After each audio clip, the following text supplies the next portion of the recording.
स्वागत है दोस्तों आपका मेरे चैनल न्यूज़ गर्ल पे। आज हम बात करने वाले हैं मौमिता देवनाथ रेप केस पे, जो कि बंगाल में हुआ है और अभी बहुत ही चर्चाओं में भी है। इसके बारे में हम डिटेल में बात करने वाले हैं आज। सबसे पहले हमें देखने को मिलता है कि सभी लोग इस पे यूनाइट होके सामने आ रहे हैं, आगे आ रहे हैं और आवाज़ उठा रहे हैं। हमें इस पे कई लोगों के ट्वीट्स, स्टोरीज़ और वीडियोस देखने को मिलता है। सबसे पहले उन्हें देख लेते हैं। तो जैसा कि आप देख पा रहे हैं कि राउंड टू हेल के वसीम ने ये स्टोरी लगाई है। इसके बाद उन्नति, जो कि स्प्लिट्सविला की कंटेस्टेंट है, उनकी है। उसके बाद लवकेश कटारिया की स्टोरी। उसके बाद देख पा रहे होंगे ईशा मालविया की स्टोरी। सभी ने स्टोरी लगाई है। और ये मनीषा रानी की स्टोरी। इसके बाद देखने को मिलता है सना मकबूल ने भी स्टोरी लगाई है। और सभी इस चीज़ को अपने अपने लेवल पर हाईलाइट करने की कोशिश कर रहे हैं कि किसी भी तरह से लोगों को जस्टिस मिले, उस लड़की को जस्टिस मिले, उसकी फैमिली को इंसाफ मिल सके। और इसी पे मुनावर फारूकी ने भी एक वीडियो बनाई है, जो अभी आप देखेंगे। वो गुजरती रही है इम्तिहानों से, गंदी नजर वाले मेहमानों से। वो जलती आई है जमानों से, वो आज फिर से डर के घर आई है दुकानों से। कोई कहता है लक्ष्मी है तो कोई कहता है बरकत हुई है। कोई कहता है बोझ उसको तो कोई कहता है मुबारक हो, आपके घर बेटी हुई है। रात बहुत थी, कपड़े ऐसे पहने थे, अकेली निकली थी, ये कैसा तर्क है। वो जानवर है, उम्र वक्त कपड़े, उसके लिए क्या फर्क है। जो बैठती थी माँ बाप की पलकों पे, वो खून में कहीं लेटी हुई है। मुबारक हो, आपके घर बेटी हुई है। मुबारक हो, हैप्पी इंडिपेंडेंस डे। इस वीडियो में आप देख पा रहे होंगे कि मुनावर फारूकी ने अपने हिसाब से, अपने तरीके से इस वीडियो में अपने दर्द को, इस केस के ऊपर अपने नज़रियों को जाहिर किया है। इसके बाद हम देख पाएंगे एक आयुष्मान खुराना ने भी एक वीडियो डाली है, वो अब आप देखेंगे।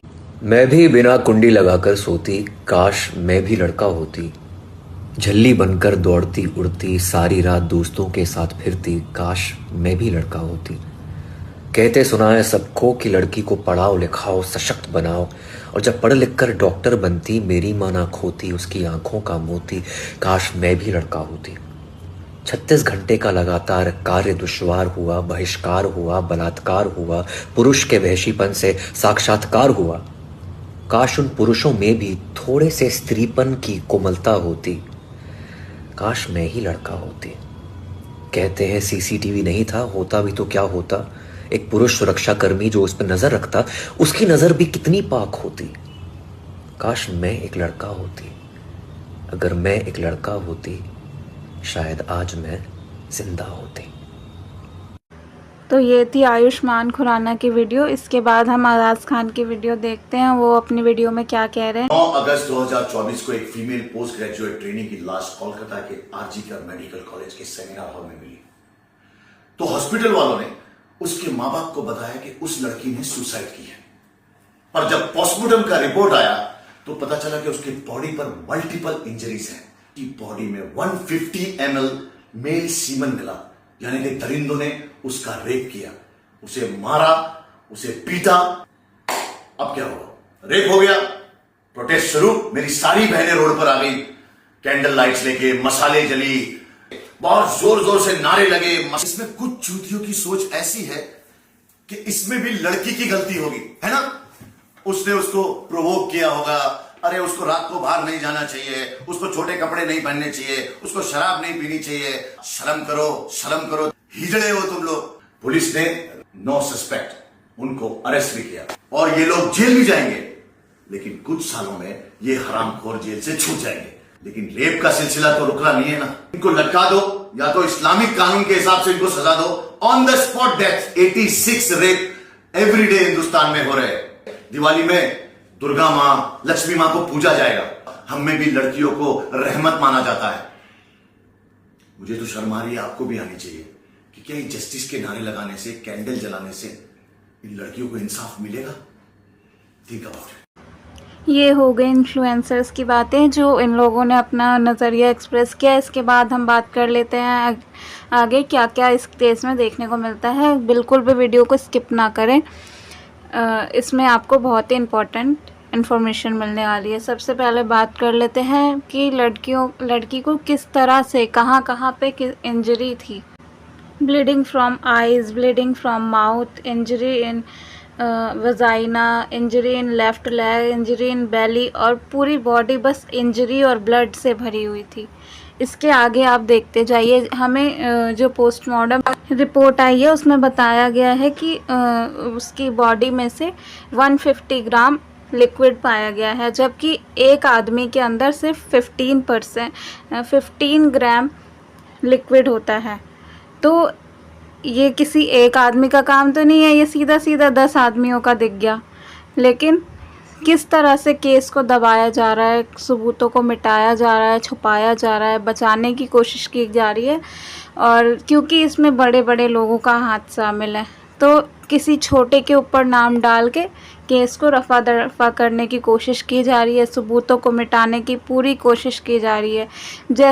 जैसे ही ये केस के सीबीआई के हाथ में गया है, सुप्रीम कोर्ट ने सीबीआई को दिया है, वैसे ही एकदम से हॉस्पिटल रेनोवेशन के अंदर चला जाता है, ताकि अच्छे से एकदम कोई सबूत छूट ना जाए, हर चीज़ गायब होनी चाहिए।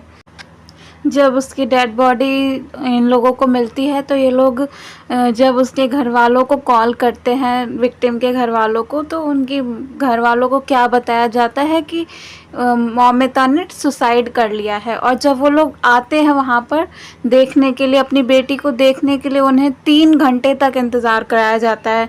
3 घंटे लिटरली, मतलब और जब उसके फादर जाते हैं अंदर तो देखने को मिलता है कि उसकी आंखों से खून बह रहा है और उसकी बॉडी किस हालत में जाहिर करना मुश्किल है। आप एक वीडियो देखिए जो उनके रिलेटिव्स से सामने आ रहा है। मेरी लड़की ने सुसाइड कर दिया है, ये खबर आई है हॉस्पिटल से। मैंने कहा सुसाइड किसने कहा, कैसे? बोले नहीं, उन्होंने कहा कि ये सुसाइड हुआ है।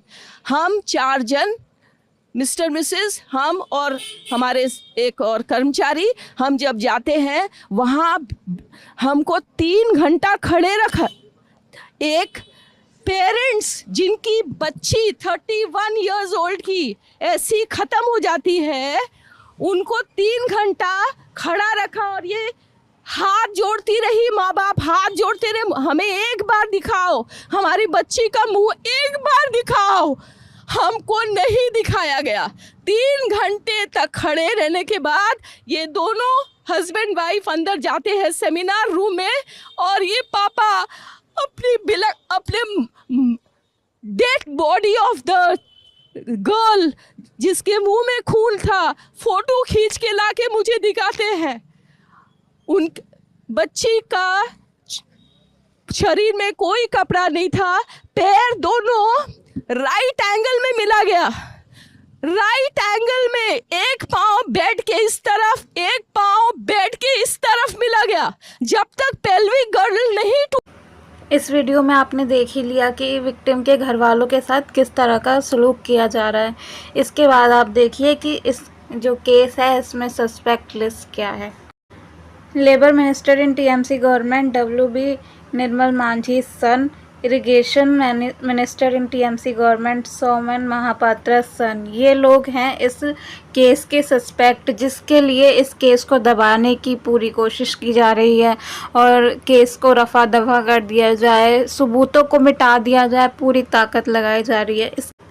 एक वीडियो आप देख रहे हैं, अभी मैं आपको दिखाती हूँ। इसमें देखिए किस प्रकार से लोग ज़बरदस्ती घुस रहे हैं कि ये लोग नॉर्मल पब्लिक है बोलकर वो लोग घुस रहे हैं और हॉस्पिटल में घुस के सामान तहस नहस करने की कोशिश कर रहे हैं। और दूसरी साइड पे आप देखेंगे कि पुलिस वहाँ से पीछे हट रही है। तो क्यों, अगर नॉर्मल लोग थे तो पुलिस क्यों नहीं गई उन्हें रोकने? ये सारी साजिश की जा रही है सबूतों को मिटाने के लिए।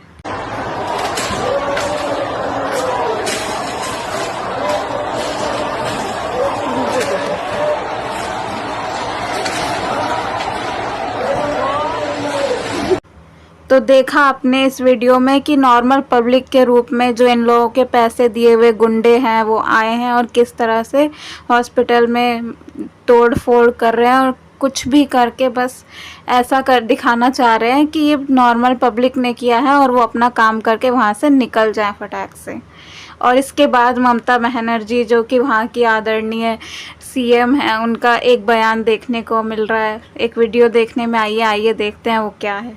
মেয়েটি তো আর ফিরে আসবে না, ওর নামে যদি আপনারা কিছু করতে চান করতে পারেন, যা টাকা লাগবে আমি দেব। হ্যাঁ, আমরা 10 লক্ষ টাকা তো দিতেই পারি পরিবারকে।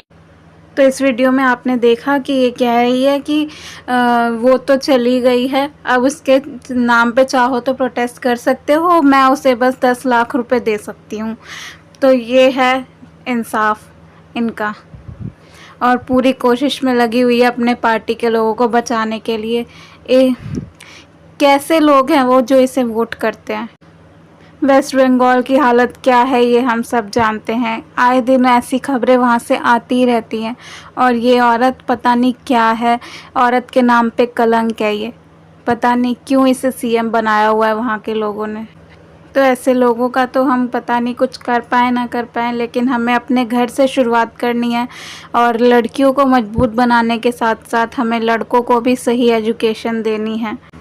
निर्भया केस के 12 साल गुजर चुके हैं मगर अभी भी कुछ बदला नहीं है, सब कुछ वैसा ही देखने को मिल रहा है। और इसी के प्रोटेस्ट में देखने को मिल रहा है कि डॉक्टर्स ने फैसला किया है कि वो 17 अगस्त को 24 आवर्स के लिए स्ट्राइक पे रहेंगे। तो ये था हमारा सबसे डार्केस्ट इंडिपेंडेंस डे और वी फेल्ड एज ह्यूमन।